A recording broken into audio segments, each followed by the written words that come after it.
This is the Alaskast. I'm Austin Manelick. And I'm Landon Albertson. Just a couple average bros trying to be above average, trying to fill that freezer and make a little less wall space. But in the end, it's all about the adventure. All right, Battle Dog. So this is going to be the first installment of Alaskast or Mission Alaskast in collaboration with Prey on Adventure, which is Landon Albertson. He's over here, and I'm Austin Manelick.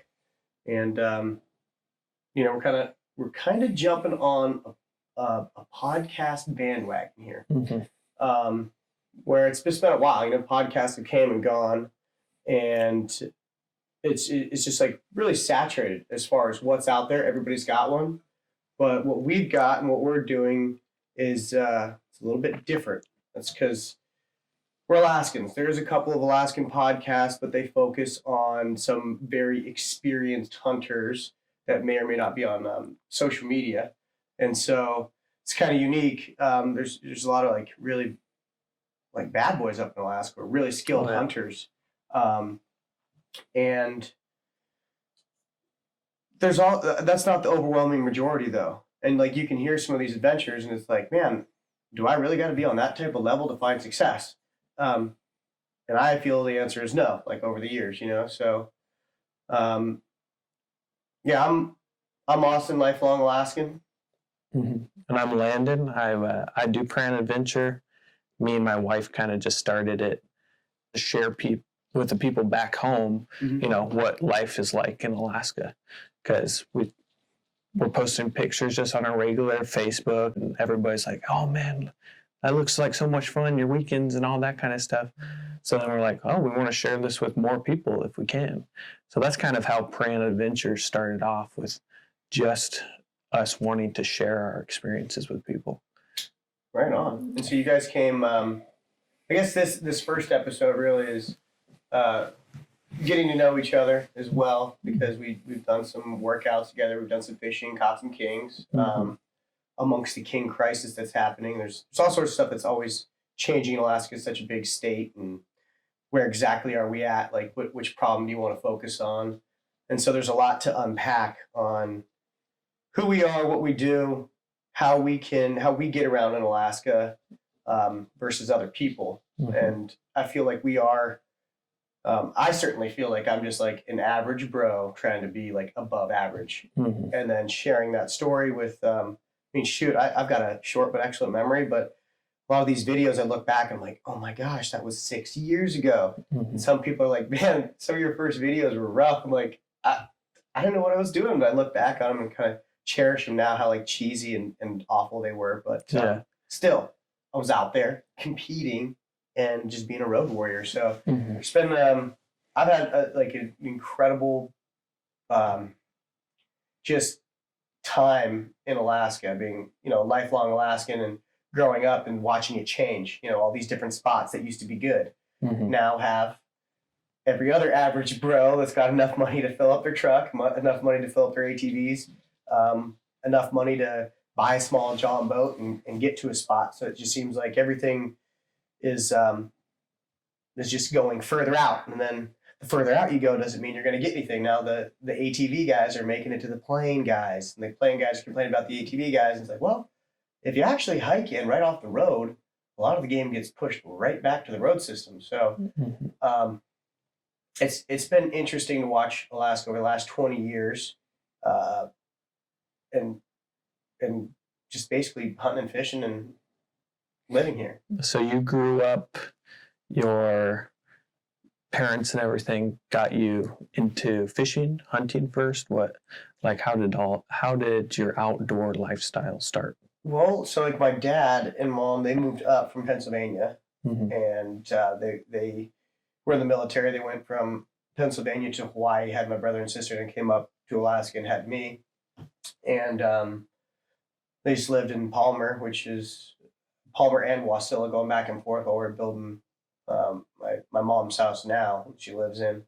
But the military brought us up, and that's what got us here. And then my dad started doing big game guiding. He's a packer, then an assistant guide, and I don't know where he really ended up in his guide career, but he did it for 11 years, and basically got back into the oil field. And, that was what I really remembered was I didn't see my dad too often. He was gone a lot for work. But when I did see him, we'd go hunting, that was, or fishing. I used to be really into fishing.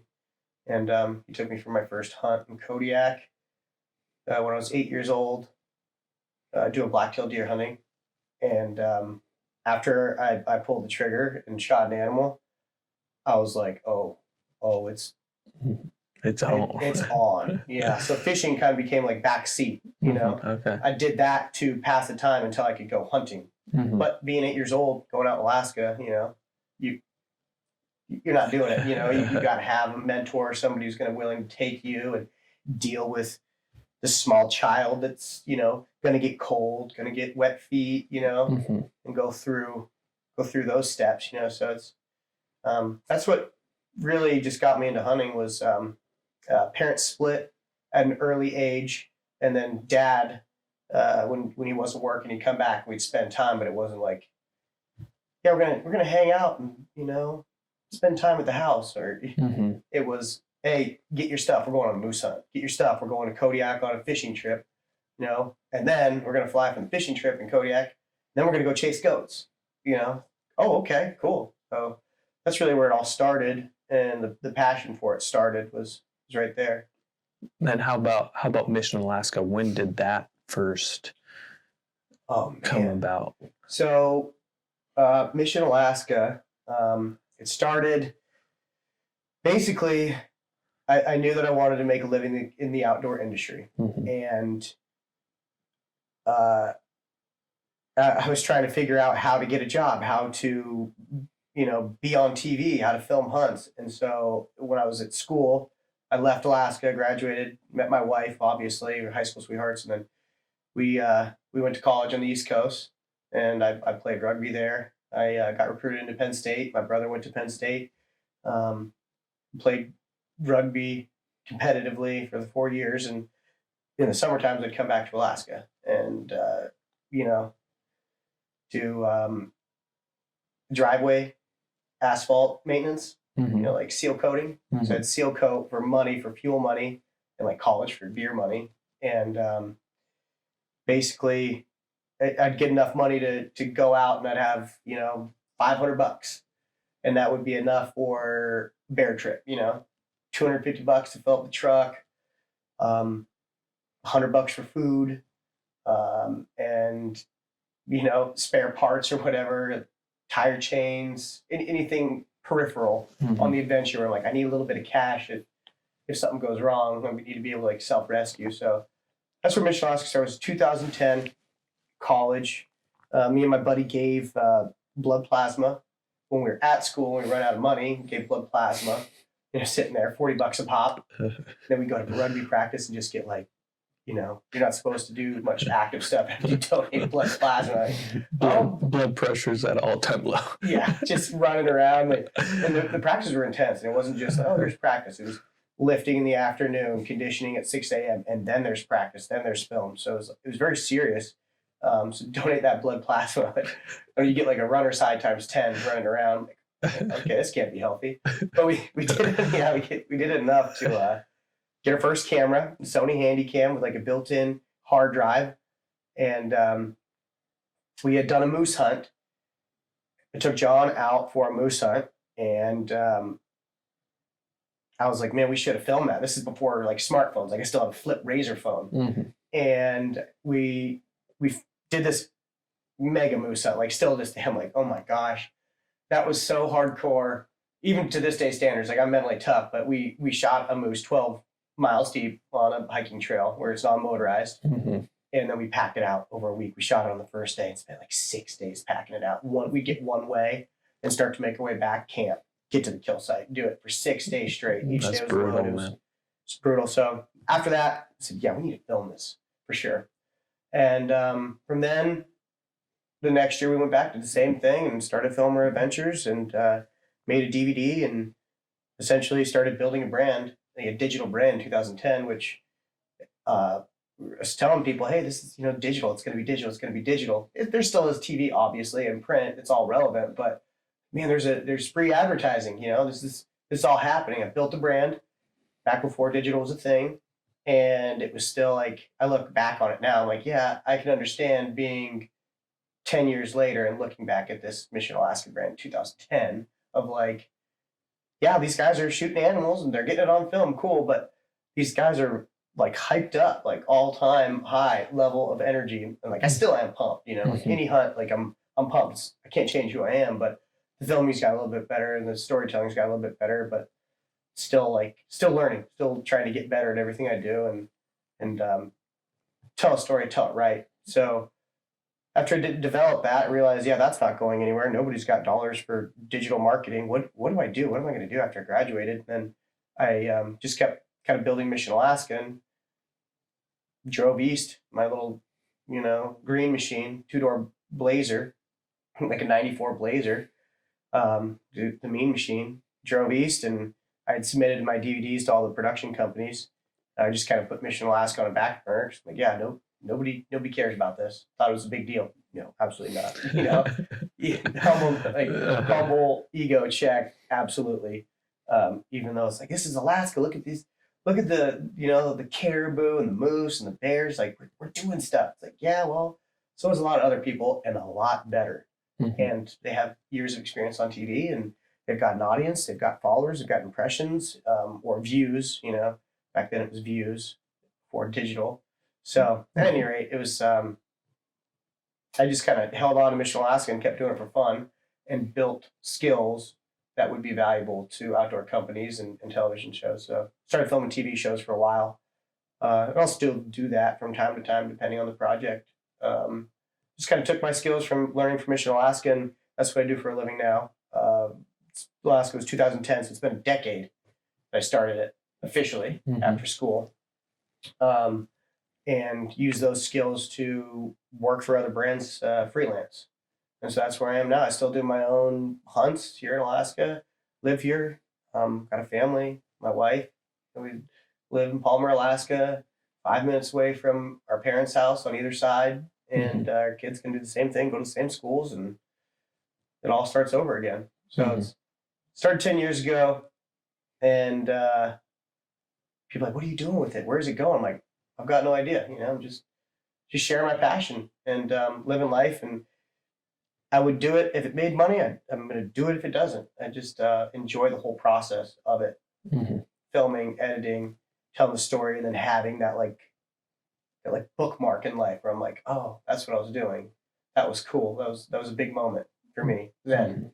And still is now. Look at all these films that I've done with Jordan and look back, I'm like, yeah, it's getting a lot better, but I'm glad that I made it into something, because now I've got, it's digital, it's online with YouTube, like Vimeo, and now it's on different hard drives, but I've had hard drives crash where I just lost 2 years of footage, like, oh no, and a hard drive crashed when I was backing another one up. And I just recently, my son, I'm trying to edit, and he unplugs one out of my computer when I'm looking away on a business call and throws it over the balcony, and it just crashes. I'm like, oh no, there was a lot of good stuff on that one.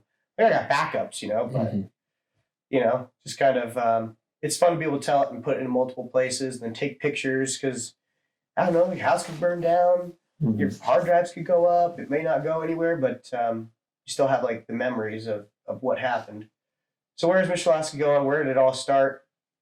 Started in 2010, no clue where it's going. Just trying to go for the Alaska Slam and adventure as much as I possibly can in like the last frontier. Like, this place is just endless. That's what gets people up here, is because just the intrigue of Alaska. It just sucks people that have that adventurous soul.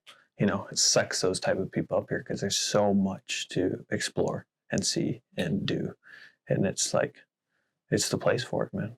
Yeah, you could spend your entire life adventuring, exploring, and you're not even you're not going to scratch the state. I mean, even if you got a bush plane, you're flying around. With a bush plane, you fly out, you land. You're only going to go so far from the bush plane. There's only so many places you can land with a bush plane. Like, there's places where people have not put their boots before. A lot of places. So that's really cool to think about. And I don't know that over the last 10 years, I've just been, the more you know, the less you know. The more people I meet, the more stories I hear. It's just like it's an absolutely humbling experience to listen to some of the old timers because you can see what happens with social media and like TV people and the media that's out there. But in Alaska, there is a special caliber of human being, and there's a lot of them. There's some bad boys up here doing really big things, and so it's this place, Alaska, really keeps me in check, 100%, 100% of the time. So yeah, I'm here raising the family, and I don't know what the next step is. Just doing it, you know. I like to hunt sheep every year. That's the one big thing. Like I'm gonna do everything I possibly can, but that's like that's my baseline. Sheep. Hunting sheep. That's the baseline. What am I really made of? And goat hunting too, but goat hunting is just yeah, you gotta have some screws loose to continue to do a lot of hunts. But yeah, so average Alaskan, trying to be above average. Little sport jet boat, a house, a 4-wheeler, a couple dogs, wife, kid, and I'm in love with life, man. I'm in love with life up here. So that's the story. You know, there's a lot of Alaskans. I'm one of the first generations or second generations. There wasn't many more before. You know, in 1959, Alaska became a state, and so people started coming up in '59 and then having their kids, and so like. I'm like first, like 1.5 generations of actual Alaskans was born here and stayed here, other than absolutely, you know, the natives, the individuals who were here before Alaska became a state. And so it's like the new modern Alaska started around, I mean, in the mid 50s, but there's been people up here adventuring in planes and doing all sorts of stuff for a very long time. So it's just, this is now like modern Alaska. People are like, oh man, what's it like up there? I'm like, well, there's a Target right down the road. You know, there's a Sportsman's Warehouse right there. And we've got Home Depot. This is normal. It's not like, oh, this is some far off place. So that brings me to like you. So like, what was your story coming up here and that whole process of like, oh man, what's Alaska really like? And then you came up and you're like, oh yeah, I'm staying. And so you're on your second year now here? No, this will be our 5th year. This is your 5th year. 5th year up here. So you made it through your first year. And you're like, yeah, okay, we're definitely going to do this. So like, where did you come from? Why did you come up? And tell me your story. You know, where did it all start? So I think that forever, since I was a little kid, I just loved being outside, loved hunting, fishing, all that kind of stuff. My dad would get home from work and I would be, let's go fishing, Dad. And he always like would never say no. Like he would just load up us kids and we'd just go fishing, whether it was hard on him. And I know I got 2 kids now, and I know how hard it can be when you take kids out, and how frustrated it is when you like every cast, they get backlash. You're spending your whole time, you know, fixing all that kind of stuff. And yeah, he was always just willing to take me, my cousins, and that kind of stuff. I come from a pretty big family, got like 30 first cousins, and my dad has 8 brothers and sisters. And so we were always all together and doing hunting and fishing. And we had this big loop in Oregon where I would just take my BB gun, and it was probably like, I'd say like 3 or 4 miles loop, and take my BB gun, hunt birds along the way. And so I think that drive is always to explore has always been inside me. And then Alaska, I came up here a few times when I was probably in my early teens, maybe 13 and then 15 and 16. My grandparents would drive up here and they would stay down in Ninilchik and fish and spend their whole summer up here. So me and my dad would fly up here and do some fishing. Where'd you come from exactly? I was actually born in a small town called Lakeview, Oregon, and then eventually moved to Medford when I was pretty young. So it's a little bit bigger of a town, but farming community, grew up bucking hay, cutting wood, all that kind of stuff.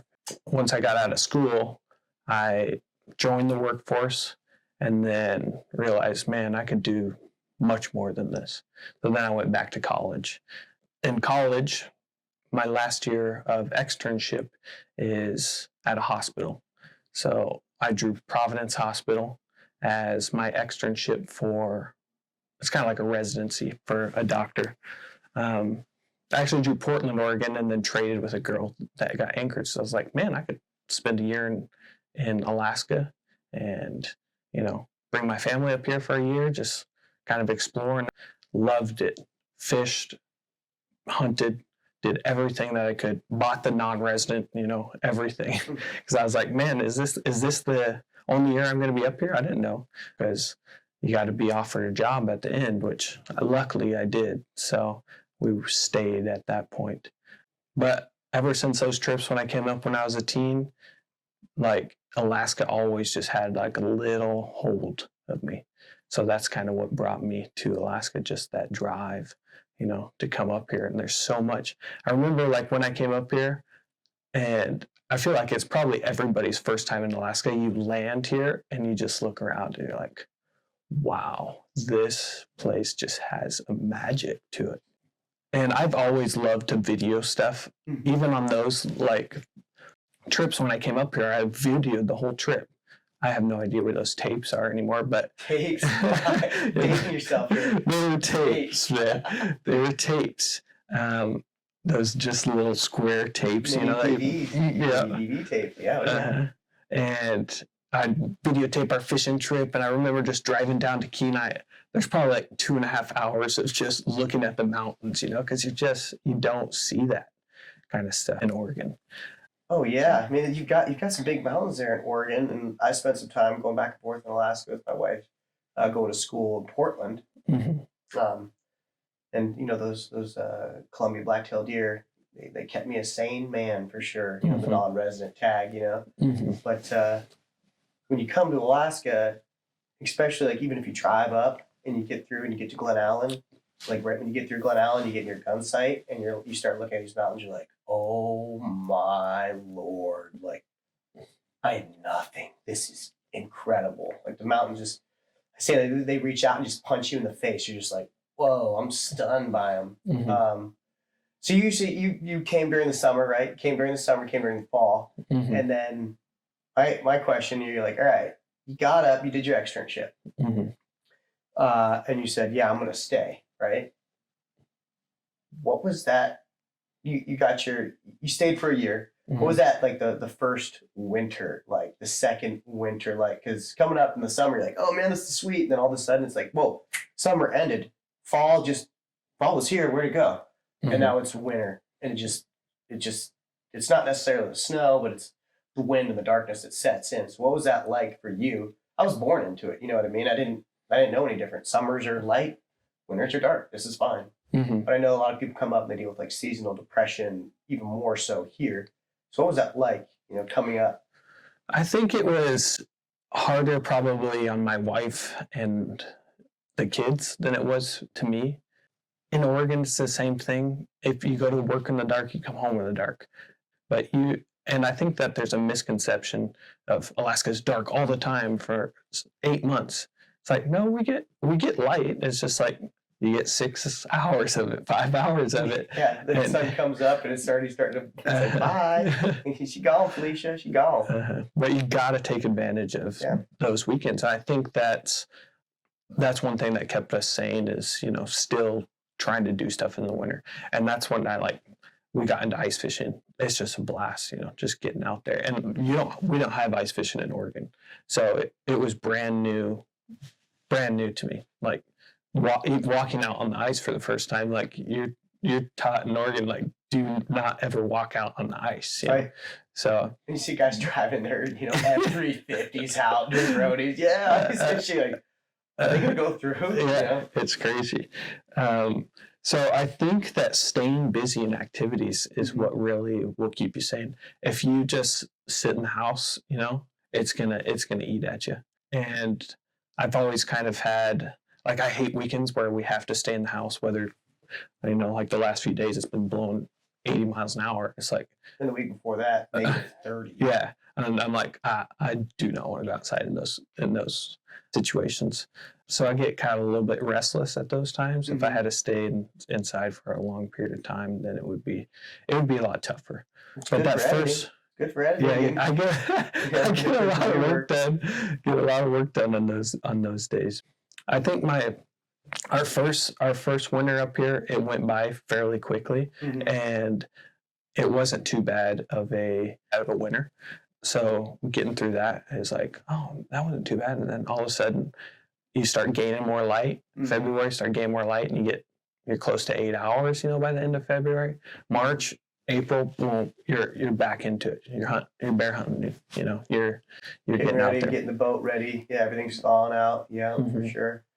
That's good. I the last year and a half, everything's different. I used to take off and figure out ways to go and hunt different stuff because there's always a hunting season. You can go down to Kodiak and hunt goats, all the way up till I think it's March 31st now. You can go, and it just depends on how much budget you have, but it's kind of like, what do you want to do?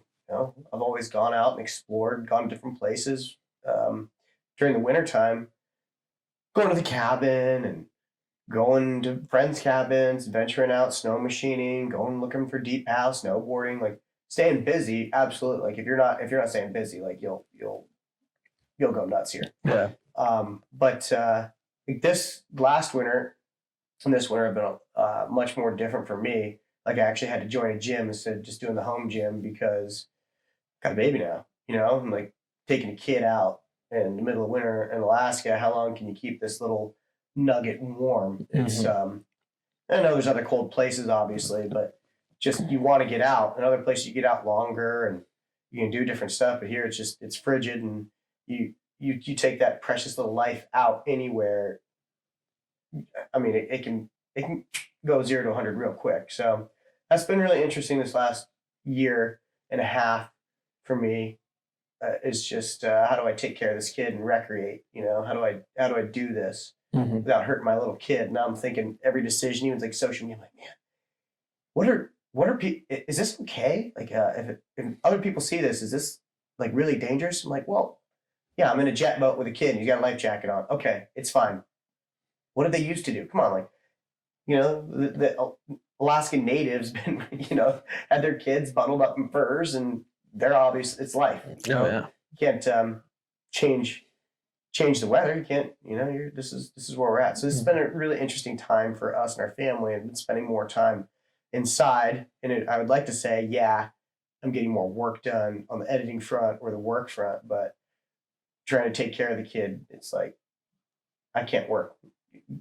He'll toss hard drives over the top of the banister, you know what I mean? He'll grab cameras, so it's being fully present, with him. And somebody told me that you missed the $100 bills flying over your head if you're picking up the pennies. So focusing on him, I just feel a lot richer, in a sense.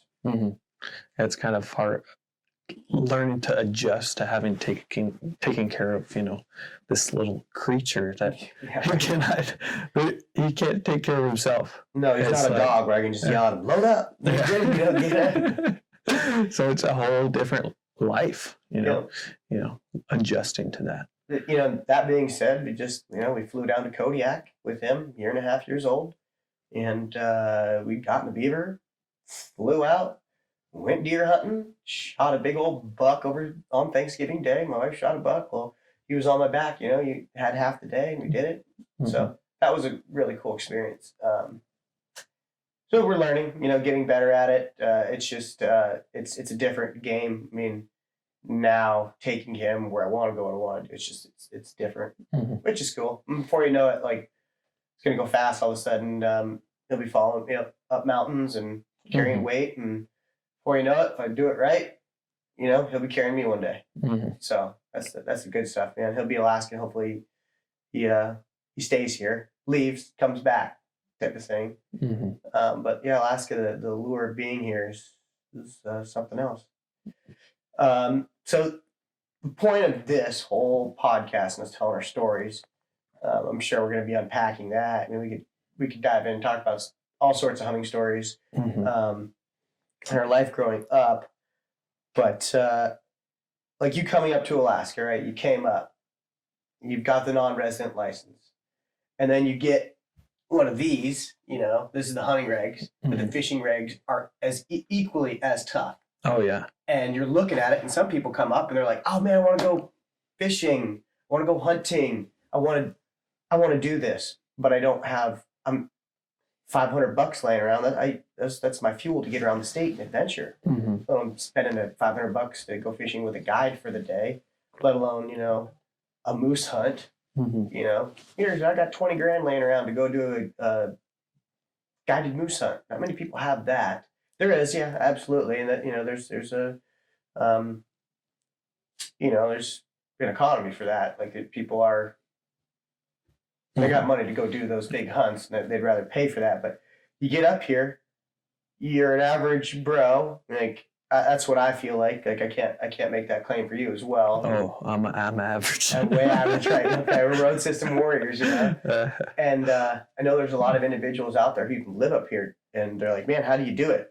I'm like, "Well, got a stock, F-150, 2008." 180,000 miles on it. I'm still getting out there and going and doing it. Like there's a key to it. And a lot of people from the lower 48 can come up and have the adventure of a lifetime and not break their bank accounts in half and take a mortgage out to come do something. Oh yeah. And so this is the point of this and doing this is to help other people come up and compete, or help locals that are trying to figure it out, or like the next generation that don't have dad to take them out anymore. They're like, man, this is a lot more immense. So this is kind of like giving some cheat codes on how to do it. Obviously you're gonna have to do your own research and everything, but I feel like we could help the learning curve a little bit. Yeah. So your learning curve, instead of just going flat, it's like, oh wow, okay, I've got some nuggets there. It's not necessarily spots or spots to go or anything like that, but there is a lot of cheat codes that a lot of people don't know about. And I say cheat codes, like do your research. How do you do your research? How do you figure things out? That's with anything in life, right? Like you can figure it out. But I feel like that's like our niche. That's where we're coming from. Is you came up, you figured it out. Where I'm driving my boat up to a fishing hole, and I'm like, hey, I see him. I see your picture. I see the bent log. I know where you're at. So you start figuring things out, and then it's like, well, early bird gets the worm. How do I get there? How do I do that? I feel like that's the main goal of this is to help some people get ahead faster. Yeah. Learn about Alaska. I mean, I think one thing that set me above, somebody that's just moving up here and just going to try to figure it out is I dove into the learning. I memorized this stuff. Oh yeah. Before I went fishing, when we moved up here, we were up here for probably 2 weeks of me doing some research before I hit the river, because whoever has opened this book knows how confusing it can be, and it can be in between this marker and this marker is different, and size of your hook is different. That you have to use specific lure, a specific fly, and somebody that's just coming up here is like, Alaska, no rules, no holds bar, I'm going to come out here and fish. There's fish everywhere. There's rules too. Oh yeah. And fishing game does not play around. Like you have to play by the rules, exactly by the rules. There's, some people, oh, it's a gray area. It's like, no, it's not. Like I guarantee if a state trooper runs up on you, they gonna get you. And like, I've been checked enough in the field to know on fishing holes just everywhere, where I'm like, yeah, ain't nobody gonna be out here. And then a 2-seater amphibious helicopter drops in the middle of nowhere on me and says, hey, yeah, take me to your kill site. Like, oh, okay, let me see your license, let me see your tags. Like, oh, completely out of nowhere, So the state troopers have an incredible budget, and those dudes are bad boys. Like to get to where they do, a lot of their gear, they can confiscate gear from people doing illegal things. So like they've got like some of the best Cubs. They've got the best jet boats. They've got the airboats. They've got the 4-wheelers, the snow machines. And the other thing with them is you can get in over your head like that in Alaska, and they will save you, man. They will save your life. So it's kind of like, I used to get all worried. I'm like, oh my gosh, am I am I doing everything exactly right, exactly by the rules? And I got check enough. I'm like, okay, yeah, I guess that I am. And now it's like, yeah, hey, good to see you. You know, they're out here and they run into people of all sorts of, you know, walks of life, and um, people from the lower 48 coming up, Alaskans that have, you know, are in the middle of nowhere and they don't see law enforcement and they might be pretty upset there.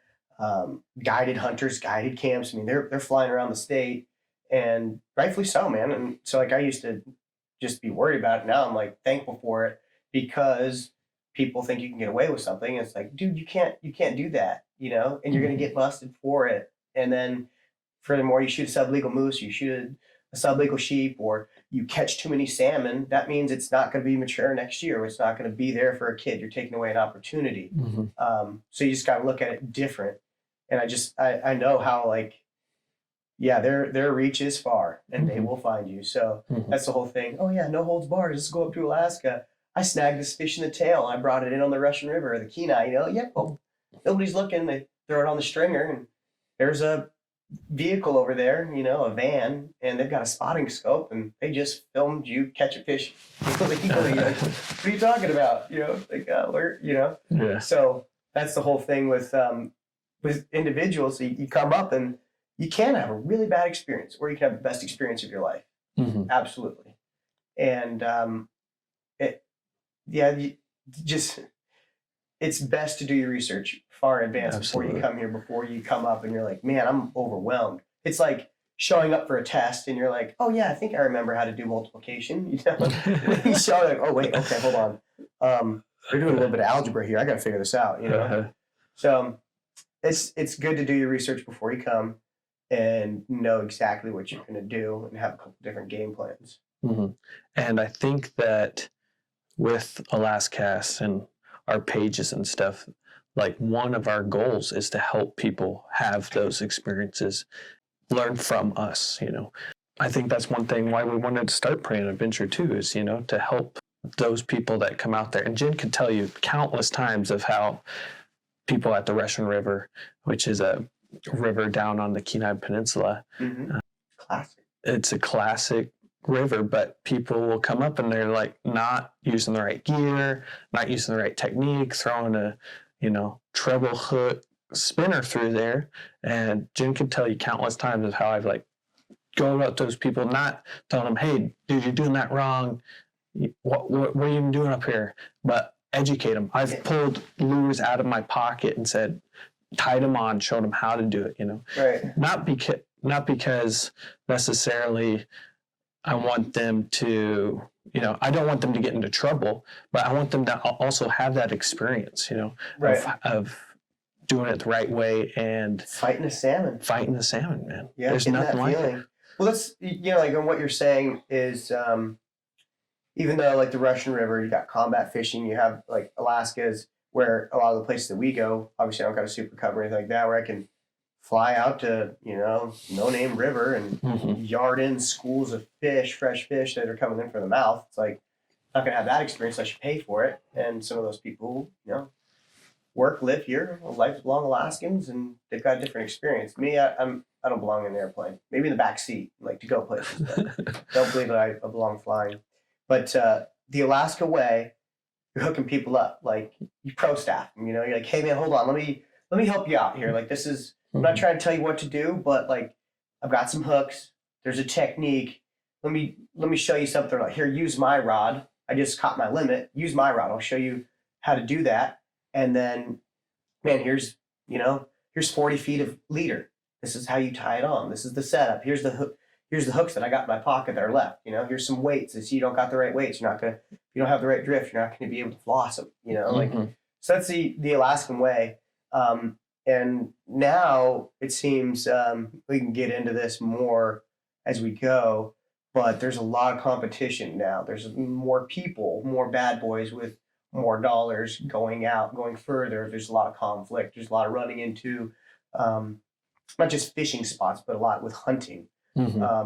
And it's kind of like, you go out to a hunting spot, you're on a four-wheeler, somebody's broke down, and they're like, I really need some help. You're like, well, oh man. Or you go up and somebody's high and dry on their boat and they're going to be there for 2 days. And you're like, well, I'm ending my hunt now to help this person. Mm-hmm. Or as far as the fishing, you know, I got to go buy more fishing hooks. I got to go do this, but you're all the way out at the river. It's kind of like the Alaskan way where you're like, hey man, we're already out here. Do the shirt off my back type of thing. I'll hook you up because like it's going to come back. Like I've been there before. I've got bailed out absolutely when I got in over my head when I was learning, you know, going through this learning curve. And we'll go into stories about that. But I've caught my truck so buried and was going hunting and pulled the four-wheeler out. And this is, you know, this is a while ago, but yeah, I've been in over my head. And I had this old timer that I found in a cabin with a big old swamp buggy. And he's like, come inside, young man, you look cold. And I was like, yeah, I am. I was hypothermic. Had my high school dog with me, little miniature pincher. I'm holding him, a hunting pack. And he comes in, feeds me a meal. And then he's like, all right, jump in, let's go. We go down to the road, get to the trail, and that dude bailed me out. He plucked my truck up out of the swamp with his swamp buggy, and that was the end of my hunt at any rate. But that old man from a young age growing up when I was doing it without any help from dad anymore, he helped me out. That's the Alaskan way, where he went out of his way to help. And so, you know, we talked about that, you know, at the river, you know, at the Russian River. Oh yeah. I've ran into people down there where they went down, they hiked in, they're at the falls, they had the setup, they couldn't catch the fish. I was like, well, here, use my rod. Like I just caught my limit, so I'm done fishing. I'm like, hey, here's my number. Like, just take my rod. Here's a setup. Take everything, and I'll help you catch a couple, and then just we'll link up. You live in Eagle River. Okay, cool. And then took the rod, caught all of his fish. He's like, oh my gosh, like you saved my bacon. Like your rod was dialed, man. I hooked him up. And it's like the Alaskan way. Like, oh yeah. You know. And you just get down there and you can feel. Well, there are Alaskans that, you know, are a little bit different, but that's anywhere, right? That could be anywhere. But most of the time, the guy who drops his rod, spikes his rod, and grabs a net to help you with your fish. You know? And I think that's kind of what we want to spread out there. You know, help each other out. You know, there's plenty of fish. There's thousands of fish down there, man. Hook them up. You know, yeah, there's plenty. Granted, the further we get into this, you know, like as you go out, you're dog sheep hunting. There's one legal sheep on the mountain. There's 4 dudes chasing after it. You know, like all of a sudden it's knock down, drag out. Who's the fittest? Who's the baddest? Who can shoot the furthest? You know, like there's all this stuff that you're like, oh man, I didn't want this to be my experience, but here I am. No matter how deep you go, no matter where you're at, I got stories for that too. Where I'm like, oh man, used to get mad, you know, in those combat hunting situations where that's different than here's 1,000 fish in there. Come on, guy, like everybody's all good, you know. Yeah. But when you got like a sheep hunt. Yeah, we could get into the competition of. Oh my gosh, that could be a long conversation itself. Yeah. You know, it's because Alaska, for people that have never been up here, it's not like the lower 48 where there's back roads where you could just go for miles. Most of the trails, there's some trails that go outside, but anywhere that a four-wheeler goes, there's going to be people there. Oh, yeah. And there's going to be usually a lot of places. I mean, one of the biggest units here, Unit 13, I drew that my second year here. I drew the Unit 13 tag. I was like, man, I can go on my first Alaskan caribou hunt. It's going to... And then my buddy's like, yeah, go try out this spot, you know. And I drove out there. There was so many people. I was like, is this hunting? It's not like what you imagine. It's different because it's not private land. Like I've hunted East Coast and like when I was in college, you know, I got a handful of number 2 pencil 8-point bucks, which was awesome. Loved it, but private land, you know, you got it marked and people aren't going to cross because that's a trespass violation. In Alaska, where there's private land, it's usually like most likely not going to be the best hunting spot. Like I'm on like, you know, an acre or something like that here. I'm not hunting moose here. You know, like a lot of people don't have that. Some people are on the outside fringes, you know, and I know some people have got big chunks of land, but it's not like, yeah, it's prime time. Let's go shoot a 50-incher off the, you know, it's prize size, it's sweat equity. It's how much time you can afford to take off. And then you get out there and you're like, I've been in places where the whole thing where I say it's absolutely humbling is work out 365 and train, keep my body strong, just old injuries from contact sports. And if I don't stay strong, then I start to hurt. Those injuries come back, but I have to stay strong for those hunts. And otherwise I'm just going to be a wreck out there. But I've gotten deep in hiking area onlys, or areas off a four-wheeler where you park and you're hiking in, areas from a boat where you park and you hike in, and I'm deep. And then I'll run into somebody. Mm-hmm. And then I'm like, well, I'm going to go deeper. And then I run into two other people that came from a different direction. And I just feel about this big. And I'm like, man, I'm thinking I'm somebody. I'm somewhere deep. I did a hunt, and then like all of a sudden, I'm like, yep, I doubt there's going to be people this deep in. And then I run into Chris Denham from Western Hunter and Mike Duplon, you know, and they're out there on a guided sheep hunt. I'm like, tight, you know, like, well, it's good to see you guys. But we'd already got a sheep, so I was kind of feeling good, you know. I'm like, well, I hope you guys get one, because they still had some more hunt left. But it's just kind of like, on that hunt, I saw more people than I did sheep. Not even legal rams, sheep. So it's a humbling state. And you get there, you get to a parking lot, and you're like, this is a zoo. Oh my Lord. There is 50 trucks here. There's over 100 people here. Yet, this is part of the learning curve. People go out, they stay on their four-wheelers, and they go out and they hike. Or they don't hike, they go out and stay on their four-wheelers. They're like, man, why I'm seeing all these people with moose and caribou, what the heck's going on? Granted, you might get lucky with all that pressure. It's like whitetails, right? Like, people are moving game, and you might score one. Like, I've heard of people going out, I've got a a caribou tag, and they just so happen to have a sheep tag in their pocket, unit 13, and they're driving through the alders, out pops a band of rams, and here's a giant, popped a dandy 40-inch, your 10-year-old, and it's like, dude, I'm done. Don't look at me. It's cool. And he's like, yeah, it happened to me a couple years ago. Like, you've gotten 2 rams like that? He's, yeah. Cool, tight, good for you, you know. Good for you, man. I'm glad you did that. So it's like, sometimes it's better to be lucky than good. yeah, right. Yes, you can. But that's the thing. They're out there, they're competing. You can't kill them from the couch, man. You got to be out there, and you got to be willing to put in that effort to get there, and you got to be willing to spend the time when you're there. Deal with the cold, deal with the wind, deal with getting wet, drying off, doing it all over again. You know, the learning curve that I faced when I was a kid. And like, I started going out and doing these hunts where, you know, this is now 14 years ago, you know, going out when I was a teenager with a friend, borrowing another guy's, four-wheeler. And I'm like, I have a four-wheeler, and there is no way that I'm letting a high schooler use my four-wheeler. I don't let my brother use my four-wheeler. You know what I mean? Like, no, this is my asset. So I thank the people who hooked me up and let me go out there and compete, right? Fortunately, we didn't roll it or swamp it or ruin it, because there's no way I would have been able to like work off, a $6,000 four-wheeler or something like that. But I went out in the very first hunt that I went on. My friend who had drawn the tote tag, he's like, hey, there's another spot I can go. And he'd killed like 2 or 3 rams in high school. And he's like, I'll take you. You're up. I'm like, sweet. He's like, you got rain gear? I'm like, no, I don't, but I got army fatigues. Like, using my dad's army fatigues with buttons broken off, and I've got a safety pin through them, and like a bungee cord for the waist, like 6 sizes too big, cotton, yeah. So anyway, I went out, just got absolutely soaked.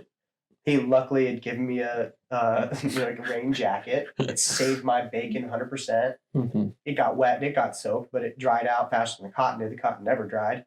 And my boots, he said, you got boots? I'm like, yeah, I got boots. I wore like slip-on boots that I had, my stepdad's crappy work boots that were melted from a fire, I'm like, yeah, I got boots. Slip falling all over the place, And so I hunted out of hit boots on this sheep hunt. My friend's like, oh my gosh. And to this day, we link up, and he's been going out for sheep. And now he's like, man, I'm really discouraged, because where we went, now it's a zoo. We never saw any little sheep on that trip, but his dad went out the next day to the same spot, and he's like, where'd you guys stop? Well, we stopped at the saddle. And he's like, oh, right on. I'm like, well, did you get anything? He's like, yeah. Where'd you get it? He's like, right on the other side of that saddle. We got to the end, and we were like, we're done. I'm soaking wet and tired, and like, what do you want to do?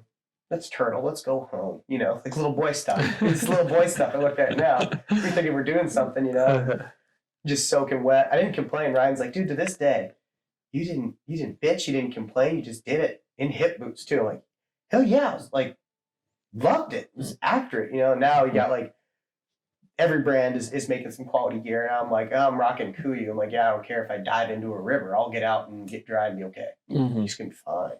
But you learn things along the way. Like Ryan now is it's Ryan Pauling. He took me out.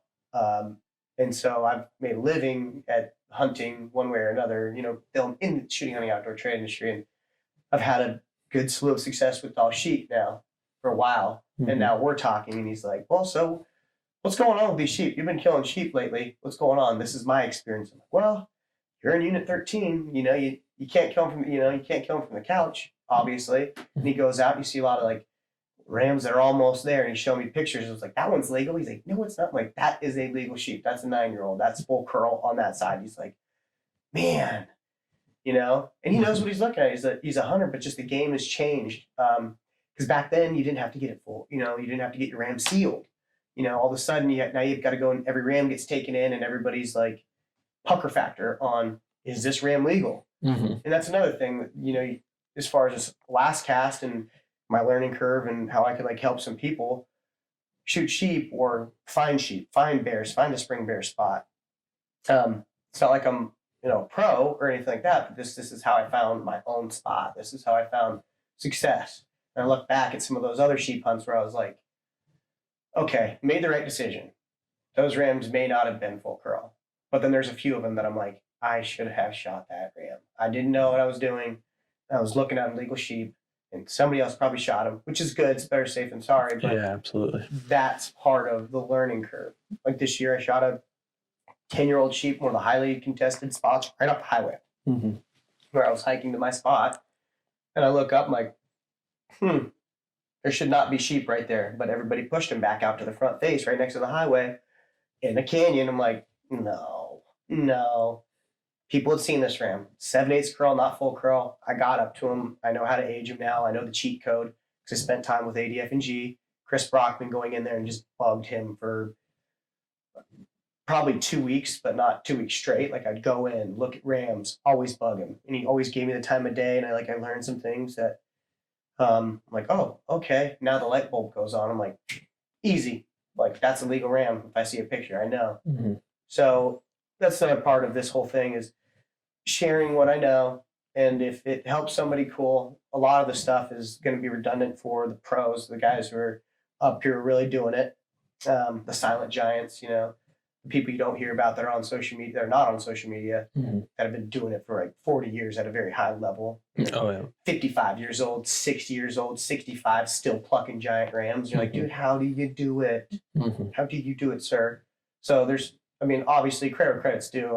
I'm still trying to figure it out, but I've got a couple of critters, you know, I've got a couple of critters down and I feel confident in helping some people get there first. And that's like a big deal, you know, getting your first of every animal in Alaska, Alaska Slam. The fishing, like you came up here and you're like, no, hey man, you need to use tuna oiler killer. That's what you do. Like, that's how you're doing it. You know, so as far as the fishing stuff, like you got cheat codes to that, obviously. If we could inspire some people to, you know, just give it a shot and help the learning curve, you know, fishing up here, the fishing is incredible. Absolutely.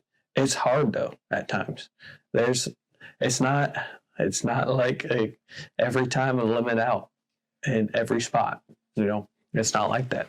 But there are places that you can catch lots of fish. We could help people along the way. Yeah, absolutely. That's that to me, and like why even start this and do this. It's not necessarily about a me or a we thing and growing our brands, but helping individuals get their feet wet, man. Come up here. And I was just at the ATA show, and this gentleman moved from Russia to America, became a citizen, lives in Virginia, but he wanted to move to Alaska. But his wife was like, no, we're good. So he lives in Virginia, but he came up, and that's right next to Russia. It's practically home. Yeah, right. So we're practically neighbors. Like, so what are you doing? And he's like, well, been up to Alaska 6 times, or I've been up bear hunting 6 times. So he's a U.S. resident now, and he had to get the non-resident tag. He's not a non-resident alien. Non-resident aliens have to be guided for all hunting, not fishing. But so now he's U.S. resident or U.S. citizen and a non-resident. So he come up and buys the non-resident tag, and he's gone 6 times. And I'm like, well, how many bears have you seen? He's like, I've seen 2. I was like, really? He's like, yeah, well, I ran into a guy when I was hunting, and he let me sit his bear feet. And then I saw a sow with a cub. And I was like, you've been up here, and you've been here 6 times hunting bears and had a bear tag in your pocket 6 times. And you've only seen 2 bears. He's like, yeah, I know we're doing something wrong, but I'm kind of stubborn. I want to figure it out on my own. And I'm like, oh my gosh, like, let me help you. Where were you hunting? What were you doing? And he's like, well, this is, I'm like, you don't got to tell me your spot, but obviously tell me exactly what you're doing because you haven't seen anything. And he's like, okay, this is where I was at. I'm like, oh man, like that time of year, you've got to be above the tree line. You have to look above the tree line. I'm like, did you look at the mountains at all? Like above the tree line? He's like, no, it's just in the forest. I'm like, oh my gosh, dude, please. Like, did you read anything about it? Did you, he's like, not really. I just wanted to figure out on my own. I'm like, oh man, don't be so stubborn. Like, let me help you out, Yeah. He's like, most people aren't that nice, So some, like a lot of residents in Alaska are not going to be like, yeah, here's a spot to go. Everybody's pretty guarded with their spots, but you can find your own. You look for certain things. And that's the point. I mean, we've been doing this for an hour now, and I feel like this is a pretty good time to wrap it up before we focus on like another big topic, like spring bears coming up. And then you've got fishing, summer fishing, and then you've got the fall hunting season. How are you getting ready for that? It's kind of endless, but it's just, feel like this is about an hour. It's a good time to wrap up. We know a little bit about each other, a little bit more. And hopefully we can cut the learning curve. Yeah. I think we got a good thing going, and I hope that people are listening can learn something and get up here and enjoy Alaska. That's what it's about. Enjoy the last frontier. Absolutely. We got a good perspective, man. You came up, you've been up here a few years now. I've been up here for a long time, my whole life. So we've got this kind of like a yin and yang, and I'm still your average Joe, still learning, going to the same holes or going to the same spots and sometimes going to a different area, just to learn, even if you don't get anything. But I feel like, the guys who know something that listen to this are like, oh, great, here's Austin again. Sweet. I'm going to listen to it now. I feel like there's something they can learn. And I feel like maybe there's something they can teach us. So when we get this all wrapped up, we'll have a place for corrections. Obviously, if I say something dumb, like go ahead and let me know about it. Absolutely. Or something incorrect. And then we'll make a corrections to in our next Alaskast. And yeah, we'd love to hear from people. We'd love to hear some ideas and some questions and thoughts. So you can hit us up either of our DMs, Mission Alaska, or our Austin Manelick, Landon Albertson, Prey on Adventure, at Prey on Adventure. We'll probably get an email going too, but we'll probably address most of the questions there. Yeah. And bring up our next topic. Set up a Alaskast email. Alaskast, yeah. So that's it. Yeah. Thanks for listening. Yeah. It's good talking to you, man. Yeah, good talking to you as well, man. One more cast. One last cast. One last cast. Yeah, every time. One last. One last cast.